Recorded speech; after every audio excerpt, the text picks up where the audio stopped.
तो दोस्तों अॼु जे हिन शॉर्ट नंबर 50 वारे वीडियो में पाण 5 इंपॉर्टेंट इडियम्स पढ़ंदासीं ऐं उन्हनि जो इस्तेमालु सिखंदासीं।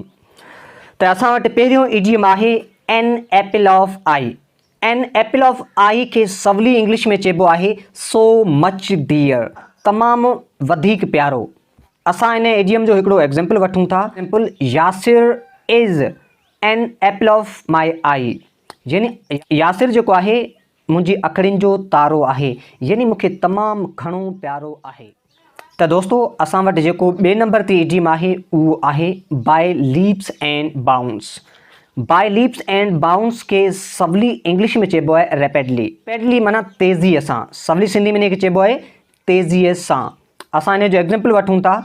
मिसाल तौरु, my YouTube channel is developing by leaps and bound, यानी मुंहिंजो यूट्यूब चैनल आहे जेको तेज़ीअ सां तरक़ी करे रहियो आहे।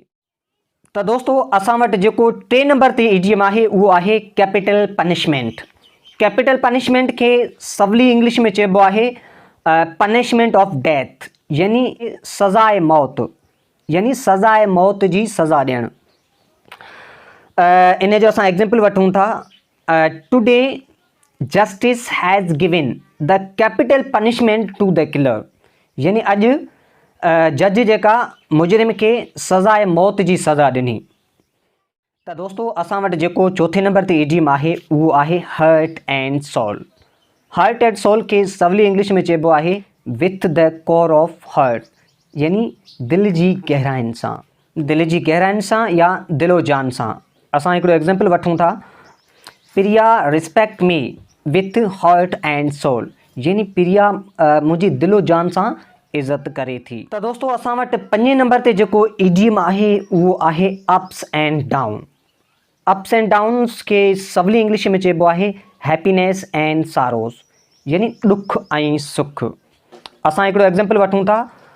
I have seen in my life a lot ups and down, यानी मूं पंहिंजी ज़िंदगी में केतिरा ई ॾुख ऐं सुख ॾिठा आहिनि।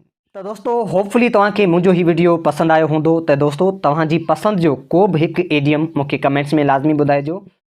ऐं इन द लास्ट अगरि चए तव्हांजो मन त फॉलो चेतन।